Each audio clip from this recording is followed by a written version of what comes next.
I'm not the greatest MC, but give me a microphone, 2 ears, and an open mind, and I will spit until every tear duct in your eye runs dry. I will formulate the most abstract idea, sketch it with my MAC lip liner, and paint the canvas with my tongue until you see things my way. I will cut into your vision, remove the cataracts, and show you that pretty girls possess intelligence. I will contradict every life lesson that your mother taught you because rebellion is my middle name. I'm not the greatest MC, but give me one good ear and a beating heart, and I'll save this world. I was born on the Ides of March, but that's the only thing Caesar and I have in common, my life and his death. I am the next Maya Angelou. I just taught my cage bird how to sing. She just can't fly. Harriet Tubman left me a note telling me to dig up her pistol in 2017 because the Underground Railroad is still in place. Noah promised to help me build a fire-resistant ark because time is running out. Again, I am not the greatest MC, but give me 2 deaf ears and a sign language manual, and I will start a revolution. Thank you.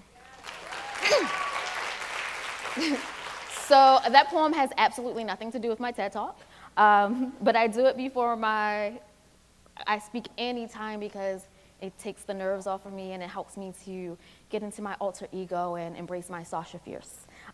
So today I'm going to be talking about why you should be dying to tell your own story.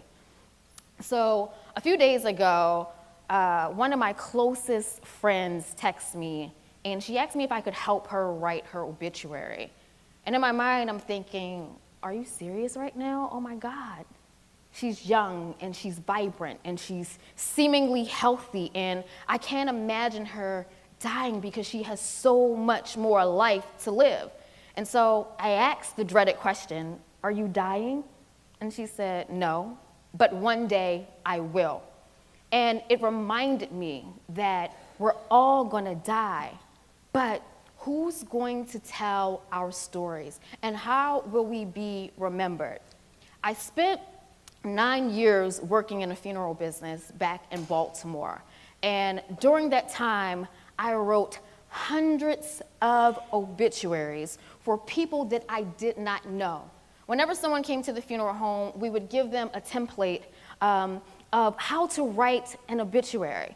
And all you basically do is change the dates and change that person's name and fill in the high school and fill in the church where they were baptized and add what their hobbies were and what they liked and who survived them. And after writing hundreds of them and dozens of them, I started thinking, why am I the person writing their obituary? I know that this person has lived. I know that this person has inspired. I know that this person has changed the world in some way, even if it was very, very, very small. And so I started thinking, who is going to tell our stories? And how will they be told? How will your story be told? So the first thing we have to think about when telling our stories is taking ownership of our own narrative. When I first wrote 9 Years Under, which is my book about the funeral business, I knew that I was writing about a business where, one, I was an outsider.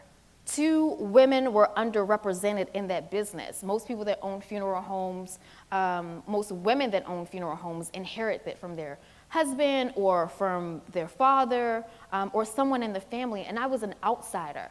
But I knew I wanted to tell this story about the funeral business and how it changed my life. I knew that there were other characters, and I knew that they may not want to be included in this, but those moments helped shape my life. They helped me become who I was. And Anne Lamott says something like, you know, if you want people to write warmly about you, then you should have behaved better. And so you should own whatever your story is going to be. Even when you try to be polite and pretty and shape things in a way that protects people, no matter what you do, someone is going to be unhappy with what you say. So I spent probably like 1 month, right? I was writing this chapter about my mom. My mom, she had multiple myeloma, which is a debilitating blood cancer that affects your bones. It makes your bones very weak, like osteoporosis. And she had lived with it for a very long time. And I spent all of this time writing this chapter, just making her just beautiful and courageous and wonderful, the woman that I knew she was. And I was so proud of all of these pages, and I was excited. I'm like, yes, I've finally written a great chapter. And I sat down with her and I read her the chapter.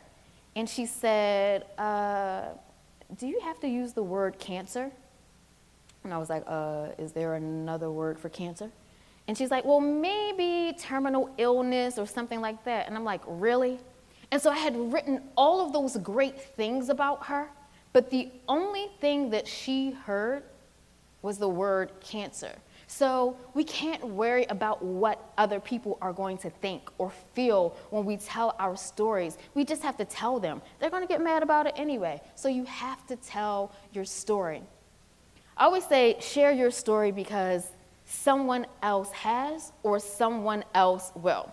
So there's this secret that I have to tell you guys, that there's no such thing as a secret. Even your most trusted person in your life will tell your business to someone else. That includes your mama. As soon as you hang up the phone with her, and she's not doing it to put you out there, when you hang up the phone with her, she's going to call her bestie. She's going to call her sister. She's going to tell someone something that you've told her. It doesn't matter if it's your mom, your best friend, your sister. Someone's going to share that. You might end up in the group text tomorrow with that dear secret that you had, and that's okay. So when you show up at Thanksgiving dinner and everyone's looking at you strange, and you're like, oh my God, do they know? 9 times out of 10, they probably do. And that is okay, because you have to own your story. Yes, you've heard about the breakup. Yes, you've heard that I was fired from my job. Yes, you heard that I did not get all A's on my report card and I failed that class. That is fine. That is my story. That is shaping me. That is helping me to grow. That is helping me to become the woman that I'm supposed to be. So it's okay. I know you heard it, but let me tell it to you for myself. When you take ownership of your story and you tell it, you change the narrative. You control that piece of it. The other thing I wanted to talk about is shame. I think so many people do not tell their stories because they associate it with shame. And you should never feel ashamed to tell your story. No matter how bad it seems to you, there is someone else out there that is experiencing exactly what you're going through. And they need to hear your story. They need to know that they can survive it. For example, we're looking at what's happening in Hollywood right now. One woman started telling her story, and then another woman started telling her story, and then another woman started telling her story, and now men are adding in their stories as well. When a woman tells her story, she has the power to change the world. And a lot of times, people put us in this box where we feel like we cannot talk about the things that shape and change us, and we have to do that. We live in a world where we see everything on Instagram and social media. But what you don't realize is that we're watching someone's highlight reel. You're not seeing the negative things that go on there. And so when you look at someone's Instagram page, it seems like they became successful overnight. It seems like they have this great life, but they're really only showing you what they want you to see. That's them controlling their narrative. That's them telling the story that they want you to know. And when you understand that life is about wins and losses, then you're okay with sharing your story as well. Your truth is your truth. And that's something that you have to acknowledge and say that yes, anything that I have experienced or gone through, that is true to me. They always say, there's 3 sides to a story, right? Your version, their version, and the actual truth. But the fact of the matter is, whatever your truth is, that's all that matters. If someone disagrees, they have the right to tell their story too. They have the right to write their book. They have the right to make a documentary or a movie, depending on what they want to do. But your truth belongs to you. And then the last thing is, who's going to tell our stories if we don't tell them ourselves? And when we don't tell our stories, we give other people permission to tell them for us.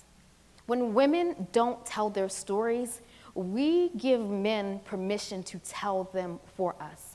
When Black people, African Americans, when we don't tell our stories, we give other people permission to tell them for us. And what happens is we find people who do not understand who we are, who are not from where we are, who do not have empathy for the things that we do, and they try to tell our stories. It's up to us to tell our own story so that we don't have to worry about that, so that we're represented on screen, that we're represented in the literary world, that we're represented everywhere out there.